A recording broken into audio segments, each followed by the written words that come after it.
যখন দেখবেন পাচ্ছেন না জামাত কাজা হচ্ছে, যখন দেখবেন পাচ্ছেন না নামাজ সুন্নাত কাজা হচ্ছে, না জামাত কাজা তো পড়ে, সুন্নাত কাজা হচ্ছে, নফল কাজা হচ্ছে, তাহাজ্জুদ কাজা হচ্ছে, বাদ পড়ে যাচ্ছে, তখন বুঝবেন আপনার সাথে সংগঠনের সম্পর্ক না, সম্পর্ক আসলে কার সাথে খারাপ যাচ্ছে? আল্লাহর সাথে সম্পর্ক খারাপের নজির হলো আপনি সুন্নাত পড়তে পারবেন না। আল্লাহর সাথে সম্পর্ক খারাপের নজির হলো আপনি তেলাওয়াত বাদ যাবে। সম্পর্ক খারাপের নজির হলো আপনি সংগঠনের যথাযথ আনুগত্য করতে পারবেন না। এই জামানার সবচেয়ে বড় ফিতনা হচ্ছে বলবে, শুনবে, জানবে, বুঝবে, বুঝাবে, কিন্তু কাজ করতে চাইবে না। আল্লাহ তাআলা সেখান থেকে আমাদেরকে কম বেশি হেফাজত করেছেন। কিছুটা হইল কাজের মধ্যে সংগঠন আমাদেরকে আটকাতে বাধ্য করেছে। আলহামদুলিল্লাহ বাড়ি যেয়ে করেন। এই কাজের জন্য এখন আমাদের বাবা মা আমাদেরকে বাধ্য করতে পারে না, কারণ এই বয়স আর বাবা মারও নাই। এখন আমাদের বাধ্য করে শুধুমাত্র কে? এই সংগঠন। আমি মাঝে মধ্যে বলি, আমাদের কে এমন আছেন বাবা ফোন করে আপনাকে জিজ্ঞেস করেছেন, বাবা নামাজ পাঁচ ওয়াক্ত জামাতে হয়তো এ মাসে কয়দিন তাহাজ্জুদ পড়ছো, তেলাওয়াতটা ঠিক মতো করো বাবা। আর মুমিনের বৈশিষ্ট্য হচ্ছে সামেনা অদানা। তারা জানার জন্য জানবে না, তারা জানবে।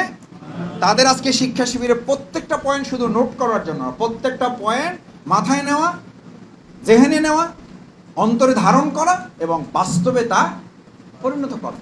তাহলে আল্লাহ তাআলা জেনারেল মুসলিম থেকে হেফাজত করেছেন, এরপর করেছেন ট্রেডিশনাল মুসলিম থেকে হেফাজত করেছেন।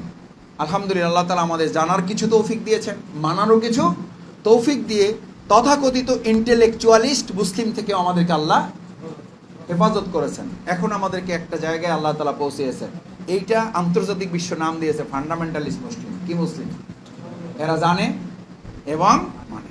এই মুসলিম হিসাবে আপনাকে টার্গেট করা হয়েছে। গোটা বিশ্ব আগের 3 শ্রেণীকে টার্গেট না, আগের 3 শ্রেণীকে সহযোগিতা করে, আর শুধু দাবিয়ে দেওয়ার চেষ্টা করে কোন শ্রেণীকে? যারা জানবে এবং মানবে। শুধু না, তাদের কাজ 3টা: জানবে, মানবে, মানতে জনগণকে উৎসাহিত অনুপ্রাণিত করবে এবং সেই পরিবেশ তারা তৈরি করবে। টার্গেটের 3টা ওই আগের 3 ক্যাটাগরির জন্য তাদের দরকার নেই, বরং আগের 3 ক্যাটাগরিকে তারা বাঁচিয়ে রাখে, এই 4র্থ ক্যাটাগরিকে যেন কোনোভাবে মাথা উঁচু করে দাঁড়াতে দেওয়া হয়। এটা বিশ্বে আছে না নাই? বাংলাদেশে আছে না নাই? আছে। সেই মুসলিম হিসেবে আল্লাহ সুবহানাহু ওয়া তাআলা আপনাকে আমাকে কবুল করেছেন, যেন আরেকবার আল্লাহ শুকরিয়া আদায় করি। আলহামদুলিল্লাহ। সম্মানিত ভাইয়েরা, চতুর্থ যে কথাটি বলছি সেটি হচ্ছে শপথের তারিখ 2012 সালের ওইটা না, শপথের তারিখ 2021 সালের ওইটা না, শপথের তারিখ 2025 সালের এইটা না। শপথের তারিখ হলো সূরা আরাফের 172 নম্বর আয়াত, যেখানে আলমে আরওয়াহ রুহের জগতে আল্লাহ তাআলার কাছ থেকে আপনি বায়াত নিয়ে এসেছেন। জামাত ইসলামী এটা শুধু কি করছে? রেনু করে দিছে আপনাকে। ভাই বলতে পারেন যে রেনু করছি এত তারিখ, মূলত আমার শপথ নেওয়া কোন জগতে? রুহের জগতে, আলমে আরওয়াহ। শপথের সাথে তো থানার সম্পর্ক না, আমিরের সম্পর্ক না, আমিরের জামাতের সম্পর্ক না। লাকাদ রাদিয়াল্লাহু আনিল মুমিনিন ইয ইউবাইউনাকা তাহতাশ শাজারা। আল্লাহ তাআলা বললেন তাদের হাত আমার হাতের উপরে। সুবহানাল্লাহ। নাকি বলছে রসুলের হাতের উপরে? রসুলের হাতের উপরে যদি না হয়, তাহলে আমাদের বুলুলের হাতের উপর আমাদের হাত, আমিরের জামাতের উপরে হাত। আল্লাহ সুবহানাহু ওয়া তাআলা বায়াত তার নিজের সাথে সম্পৃক্ত করেছেন। সেই বায়াত আপনার কাছে, সেই আলমে আরওয়াহের বায়াত আপনার কাছে, যেই বায়াত সম্পর্কে বলা হয়েছে আন তাকুলা ইয়াউমাল কিয়ামাতে ইন্না কুন্না আন হাযা গাফিলিন। রোকন ভাইদের এই চেতনাটুকু যদি ধারণ করতে ব্যর্থ হয়, তাহলে রুকুনিয়াত ব্যর্থ হবে। রুকুনিয়াত ব্যর্থ হলে ফামান নাকাসা ফা ইন্নামা ইয়ানকুসু আলা নাফসি। প্রত্যেক ক্রিয়ারই সমান এবং কি আছে বলেন? সমান এবং বিপরীত প্রতিক্রিয়া আছে। এই বায়াতের নাই, বায়াতের নাই। কোরআনের আয়াত, কোরআনের আয়াত। আপনি বায়াত নিয়েছেন, ফাস্তাবশিরু বিবাইউকুম আল্লাযী বায়াতুম বিহি। আলহামদুলিল্লাহ, আল্লাহ তাআলা বলছেন শপথ নেছে, উৎসব করো, আনন্দ করো। ফাস্তাবশিরু, এই বায়াতকে আনন্দ উল্লাস করার জন্য আল্লাহ তাআলা নির্দেশ দিয়েছেন। ফাস্তাবশিরু বিবাইউকুম আল্লাযী বায়াতুম বিহি। এটা আনন্দেরও কারণ, এটা জান্নাতে যাওয়ারও কারণ, আল্লাহ সন্তুষ্টির মাধ্যম। আবার এটার হক আদায় করতে ব্যর্থ হওয়াটা আল্লাহর দরবারে আসামির কাঠগড়ায় দাঁড়াবারও কারণ। আন তাকুলা ইয়াউমাল কিয়ামা, কিয়ামতের দিন কেউ কেউ এটা বলার চেষ্টা করবে, ইন্না কুন্না আন হাযা গাফিলিন। আমরা সেইভাবে কেউ তত্ত্বাবধান করে নাই, সাইফে ধরে নাই, খোঁজ খবর নেয় নাই। আপনি জামাত ইসলামী রোকন শপথবদ্ধ কর্মী, আপনাকে চালাইতে হবে কেন? আপনি চালাতে হবে না বলেই তো আপনাকে আল্লাহ তাআলা স্মরণ করিয়ে দিয়েছেন। মোতাসিম তোমার ব্যাপারে কোনো দায়িত্ব পালন করুক না করুক, শফিকুল ইসলাম মাসুদ তোমার ব্যাপারে কোনো কাজ করুক না করুক, মনে করে দেখ না দেখ, কেউ যদি তোমাকে স্মরণ না করে, আনতাকুলা ইয়াউমাল কিয়ামা, কিয়ামতের দিন যেন কেউ বলতে না পারে ইন্না কুন্না আন হাযা গাফিলিন, আমি এটা জানতাম না, বুঝতাম না, আমাকে এটা কেউ বলে নাই, এই কথা যেন কেউ বলতে না পারে। এই জন্য দুনিয়ার শপথের জন্য আল্লাহ তাআলা বাকি রাখেন নাই।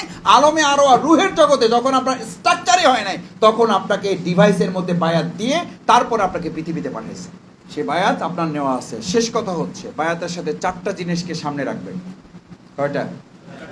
কলু বায়ানা, যারা শপথ নিয়েছিলেন তারা এটা বলেছিলেন।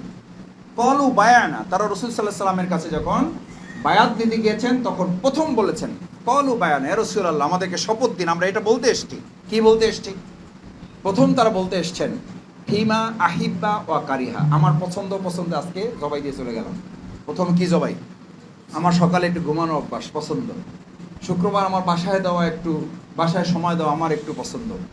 ছেলে মেয়ে নিয়ে একটু ঘুরতে যাওয়া আমার পছন্দ। বাজার করা আমার শুক্রবার, জুমাবার আমার একটু পছন্দ। আমি একটু গ্রামের বাড়িতে যাওয়া আমার পছন্দ। ব্যবসার হিসাব নিকাশ বাসায় বসে একটু করা আমার পছন্দ। কলু বায়ানা, যারা আল্লাহ রাসূল সাল্লাল্লাহু আলাইহি সাল্লামের কাছে এই বায়াত রেনু করেছেন, শপথ নিয়েছেন, তারা গিয়ে কথা বলেছেন। প্রথম শর্ত হচ্ছে ফিমা আহিব্বা ওয়া কারিহা, আমার পছন্দ অপছন্দ বলে এখন আর কিছু না, এখন আমাদের আছে। এখন জেল জুলুম নির্যাতনের কোরবানির আমাদের উপরে অপেক্ষাকৃত আল্লাহ তাআলা কমিয়ে দিয়েছেন। এখন লোভ এবং উচ্চাকাঙ্ক্ষা থেকে আমার কোরবানিতে বেশি নিজেকে কি করতে হবে, এখন এটার উপরে আমার পছন্দ নির্ভর করবে, এটার উপরে আমার কাঠিন্যতা সহজলভ্যতা নির্ভর করবে। তৃতীয় রাসূল করিম সাল্লাল্লাহু আলাইহি সাল্লাম তাদের শপথে উল্লেখ করলেন, এবার তোমার জন্য আরেকটা কঠিন কাজ, ফিল মানশাতি ওয়াল মাকরাহি, পছন্দ অপছন্দ না, সন্তুষ্টি অসন্তুষ্টিটা দুনিয়ার মানুষকে তুমি টার্গেট করবা না, সন্তুষ্ট অসন্তুষ্টির টার্গেট হবে কে? তুমি ঠিক করবা তোমার এই কাজটার মধ্যে আল্লাহ সন্তুষ্ট কিনা, তাহলে চলবে।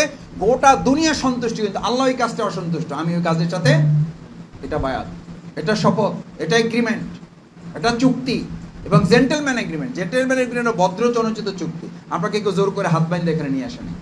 আপনাকে শপথের সময় পুলিশ দিয়ে আমরা কাউকে নিয়ে আসছি, আমাকে ডিবি পাঠিয়ে নিয়ে আসা হয়েছিল, হইতে হবে না হলে ঢাকা ছাড়তে হবে, এটা তো বলা হয়নি আমার। বরং আপনাকে জিজ্ঞেস করে তো আবার চিন্তা করেন, সব পড়াশোনা ঠিক আছে, আপনার ফাইলও ঠিক আছে, আপনি সব কিছু বিবেচনা করে শপথ নেবেন কিনা। আপনি বলেন হ্যাঁ আমি নেব। ফিল মানশাতি ওয়াল মাকরাহে, আপনার সন্তুষ্ট অসন্তুষ্ট দুনিয়ার ভিত্তিতে না, কার ভিত্তিতে?